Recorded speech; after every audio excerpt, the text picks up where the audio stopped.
So hello ভাই লোক, তো কেমন আছো? তো চলো আজকে আবার একটা নতুন এক্সপেরিমেন্ট করা যাক। তো আপনারা দেখছেন এক্সট্রিম বাস্টার, আমি অয়ন। তো চলো আজকে এক্সপেরিমেন্ট শুরু করা যাক। তো আপনারা আমার পেছনেই দেখতে পাচ্ছেন যে 3টে জায়গায় বেলুন বাঁধা রয়েছে। তো এই বেলুনের মধ্যে 3 প্রকারের ফ্লেমেবল গ্যাস রাখা আছে।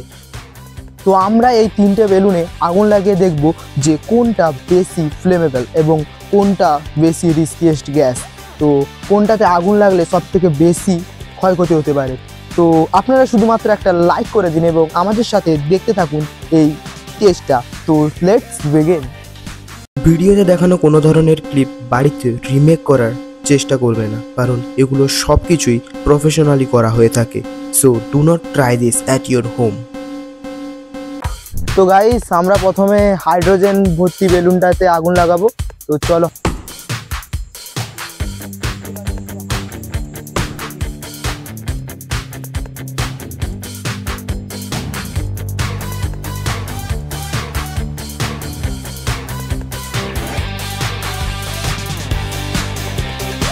তো তাহলে এবার আমরা যেটা রান্নার গ্যাস ঢোকানো রয়েছে যেই বেলুনগুলোতে, তো এবার আমরা এই বেলুনগুলোতে আগুন লাগাবো। তো সেকেন্ড বেলুনটাতে আগুন দেওয়া যাক। 3, 2, 1 দেন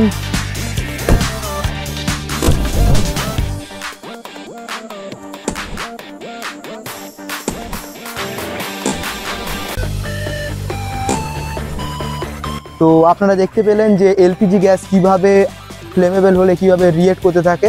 তো নেক্সট এবং আমাদের লাস্ট যেটাতে অ্যাসিটিলিন গ্যাস রয়েছে, তো আমরা এবার সেটাতে আগুন দেব।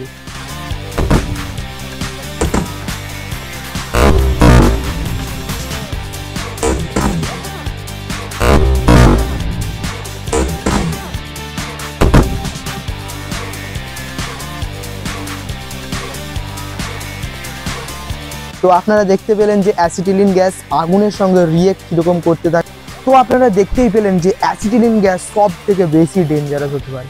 তো অ্যাসিটিলিন গ্যাস দিয়ে একদমই ছেলে খেলা করা উচিত নয়। তো চলো, ভিডিওটা তোমাদের কেমন লাগলো আমাকে অবশ্যই কমেন্ট করে জানিও। তো ভালো লাগলে অবশ্যই একটা সাবস্ক্রাইব করে দিও এবং লাইক করে দিও ভিডিওটাকে। তো দেখা হচ্ছে নেক্সট ভিডিওতে, কোনো আরও নতুন ধরনের এক্সপেরিমেন্ট ভিডিও আমরা করব।